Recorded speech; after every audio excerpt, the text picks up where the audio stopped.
Jeepers, where did you get those peepers? Here's your look at the Mattel Master Universe Origins Mantenna, evil spy with the pop-out eyes.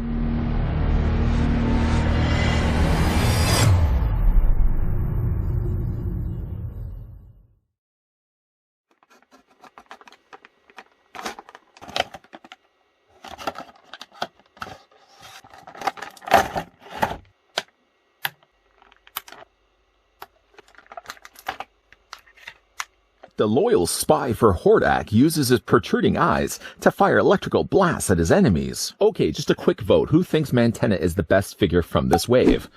Oh, seems like the eyes have it. Before we get a closer look at the Master Universe Origins Hordak member Mantenna, let's grab the tape measure. Grab the old tape measure once again to see how tall the figure stands. Right to the very top of his head it goes. You're looking at a figure that's about 5.5 inches in height, or the figure's about 14 centimeters tall. The eyes have it.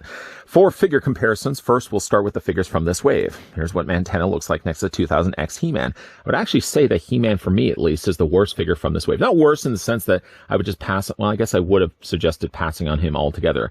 But just by virtue of the other figures from this wave, like the 2000X Skeletor, for example, that was superior to He-Man in every way. Then to free up a little bit of space, to bring in one of my personal favorites, don't let him be a peg warmer, please. Whee! Here's what he looks like next to Pighead. And I guess really by comparing Mantenna and Skeletor and Pighead to He-Man, by virtue of that, He-Man is, I feel, the worst figure from this wave, or the less interesting figure from this wave. And as for your helping of Horde, here's what he looks like next to the Hordak. I did actually swap out the Hordak head that came included with Buzzsaw Hordak, as I think it's the best head sculpt we've gotten from a Hordak thus far. Here's what he also looks like next to Horde Trooper. And I think we would also bring in for this a comparison with She-Ra. She-Ra never seems to make an appearance. And a figure I know is not going to stand properly. Here's what he also looks like next to Leech. Because of the type of backdrop that I have, Leech can't really stand on his own. I'll just move Hordak over just a little bit, straighten out the legs. Yeah, on a regular smooth surface, but because my backdrop has a little more texturing to it, I don't know if I can actually get Leech to balance. Yeah, I'm just going to hold him.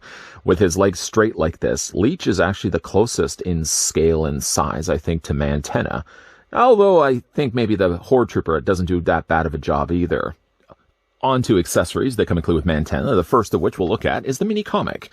You'll notice the dog has not gotten to this comic at all, or I didn't actually cut it with my blade. On the front, though, it says the horrors of Pighead. And then, of course, we've got ourselves the 2000X He-Man. Yes, we've got, 2000X Skeletor He-Man.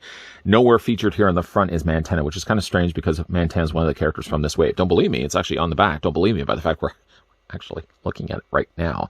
Inside, though, the comic, once again, the proof is in the pudding. I did order this online. I ordered it from a place that had international stock, indicated by the fact that you can see there's some word bubbles.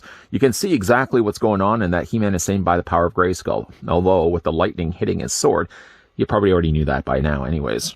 Nice artwork, again, in all of the pages. It's a very short, simple read. Again, if you don't have a lot of time, maybe you're one that wanders off when trying to sit down to read a book. A good mini comic like this, only being, 4 pages, 5 pages in length. I'm sure you can digest that easily enough before you go off and do your other stuff. The figure also comes included with a crossbow. It is, though, the same crossbow as what we got before. So here's what the one that came included with Hordak. And I believe this was the one that came included with Leech. They're all using, of course, the same molds, but if you prefer your crossbow in gray, in white, and in red, if you get all 3 figures, you have all 3 crossbows. They all work the same way. Essentially, we're basically taking the 2 halves and pushing them together, connecting the 2 villages in the middle. And then once they're connected like this, then you go ahead and just fire off. You press this little button here on the side, I guess in the middle. And when you fire that, doesn't really go all that far, but at least it does give you sort of a recoiling where that actually shoots itself out. Now, you can plug this in, but there's not much space to really work with with Mantenna's arms. First of all, he's already got the bracelets, but then he's got all these spikes that stick out from his arm and his elbows. So really, you have to have it kind of closer to his hand, and then Mantenna can hold himself his crossbow. Let's go ahead and take that off. Carefully. Move that to the side. Getting, though, a closer look at Mantenna, one thing I can tell you with this Mantenna figure is it looks like they're using completely brand new molds. I was trying to actually look at this and see if there was anything about this figure that may have been reused before, and I was drawing an absolute blank. Even things like, I guess you could say the hands. The hands are one thing that has been shared with many of the many Origins figures we've looked at here on this channel over the last several years. But things like his forearms are obviously heavily retooled. While it does have still the bracelet and the forearm sculpt, they have added these additional fins that stick out from his forearm. Pretty cool texturing on that as well. They've got it also here in his arms. Brand new torso, obviously brand new head. A brand new, actually, lower torso here as well. The waist in yellow and the trunks down below that. Looks like it's a brand new sculpted piece. And brand new legs as well. There's nothing really that I can see short of maybe the hands that have been used before. I would have said maybe the lower legs, but the legs seem quite skinnier than some of the other Origins figures we've looked at before. So yeah, maybe it is all brand new stuff going on here for Mantenna. I don't even know what they could really reuse for a future figure. Too bad. Maybe it was one of them that could possibly use some of these parts. We'll have to certainly wait and see.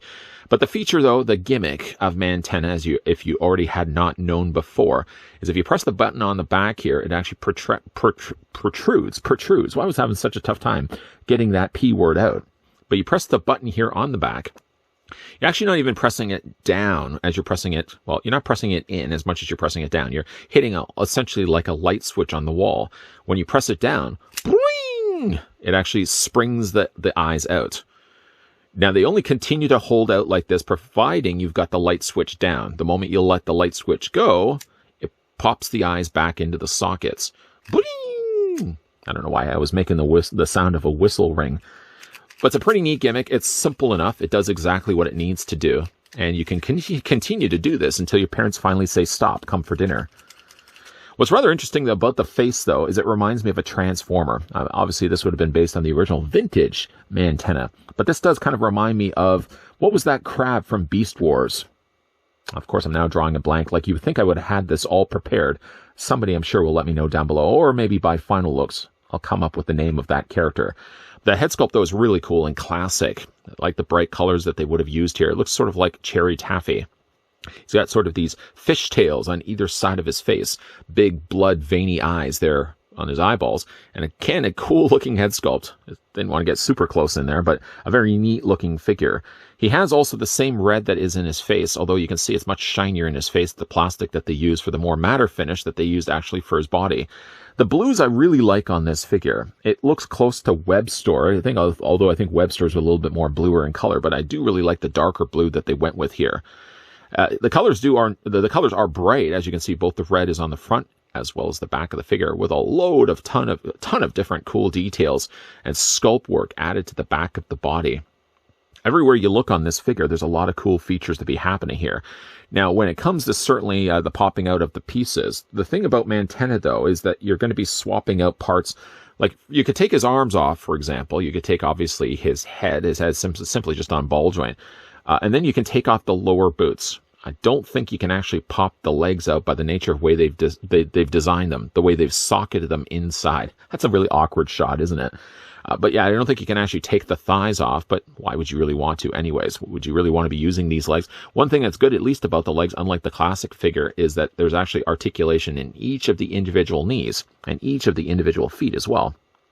In fact, for the articulation on Mantenna, his head is on a very generous ball joint. I was surprised. I actually thought with his fish face this size, you wouldn't be able to actually move his head around, but you still can. And even when it's moved, you can still turn on the light switch, boing, and you can spring out those eyes. Just love that feature. The waist is on a straight standard swivel. The individual arms, you can move those out forward and back. You can rotate them somewhat all the way around. Of course, his head's going to get in the way of things. He does have a hinge in his elbow like all the other Origins figures we looked at before. Swivel in the arm, swivel as well in the hands, which again, I think are the only thing that gets carried over from other Origins figures. Standard swiveled waist. And then each of the legs is basically one thing we're going to cover off and then just times 4. So each of the legs does this. For example, there's a ball joint. You can move them forward. You can move them out. There's a swivel slightly at the top of the thigh. But then each of the individual knees, you can also rotate back and forth this way, up and down. A boot cut as well. You can swivel those back and forth. I like that even on each of his individual boots. Now, he would have to buy in bulk. Each of the individual boots does have the Horde logo on all of them. Horde really likes to stamp all of their stuff. And of course, like I said, he does have the articulation in the foot. You can hinge it up and down. And each of the individual feet, each of them all work the same way. What a great looking figure, though. I mean, they would have had to break the mold, not literally. I'm sure they're probably going to want to reuse this mold at some point if they can. But what a great looking mold, though, Mantenna is. For me, at least, it's my favorite figure from this wave, although pretty close to that. I'm going to move this guy over. And once again, advocates how cool Pighead is. These are my two favorite figures from this wave. Agree with me? Disagree with me? Let me know down below in the comments section your favorite figures from this wave that we looked at. Still trying to think of what parts they could take from Mantenna here and reuse for other figures. I know in the review I said too bad. I wasn't really thinking too bad. I was thinking Modulok. Modulok was the notable character that had 6 legs instead of the 4, and you could pull apart his pieces and make different configurations with them. Because Modulok also doesn't seem to have any similar types of body molds, and because he does also have 6 legs, they couldn't even really reuse the lower half of Mantenna and build a Modulok unless there had to be some serious retooling happening. One thing also I was trying to think of, too, was the name of that character from Beast Wars. And while many of you probably had already typed it down below in the comments section, it was Beast Wars Predacon Rampage. That's who I was thinking of. And I'm sure now looking that up, you'll be saying, well, I still don't see how that looked anything like Mantenna. Sort of like the mouth, maybe, and the redness of the face. Okay, it doesn't look anything like Rampage, but it reminded me of Rampage when I was looking at Mantenna here. What a neat looking figure Mantenna is. Well, I've liked Skeletor's cronies. I always thought the Master Universe Classics figures, those older vintage figures from the 80s, were always cooler with the stuff we got from Horde than what we got with Skeletor's crew. I mean, look at the figures of what we got so far with just Hordak's Horde. I mean, we got ourselves Leech, and we got ourselves Mantenna. I did put Anti-Eterna He-Man as still part of the shelf display when it comes to the Hordak Horde. But some of my favorite figures back in the day in the 80s were all the Horde stuff. And I still feel like that's the case now when we're looking at the Master Universe Origins figures. Some of the most fun figures I've looked at have all been ironically part of the Horde. Still wish, though, that Leech could stand properly. He stands fine on my shelf because my shelf is wood. He has no easy time of actually standing here when I'm trying to do a review of him, of course. But what do you guys think of Mantenna? Let me know down below in the comments section whether you've either had the original figure back in the day, or were you lucky enough to pick up the new Master Universe Origins Mantenna. Let me know what you think of it down below in the comments section. Maybe also let me know too, does this guy look anything like Rampage? Oh, maybe not the rest of the body, and obviously he doesn't transform into a crab, but does he look a little bit like Rampage? Okay, I'm the only one. But if you enjoyed this video, hit it with a like. If you're loving the content you're seeing and do certainly want to stick around for more, then make sure you hit the subscribe button down below and turn on the bell notification. Some sad news. Hate to be the one that bursts your bubble, but we are now wrapped up with the Master Universe, at least of this wave. But the future waves will be coming soon to this channel, so make sure you're keeping your Mantenna peepers peeled to this channel. As always, guys, thanks for watching. See you guys next time.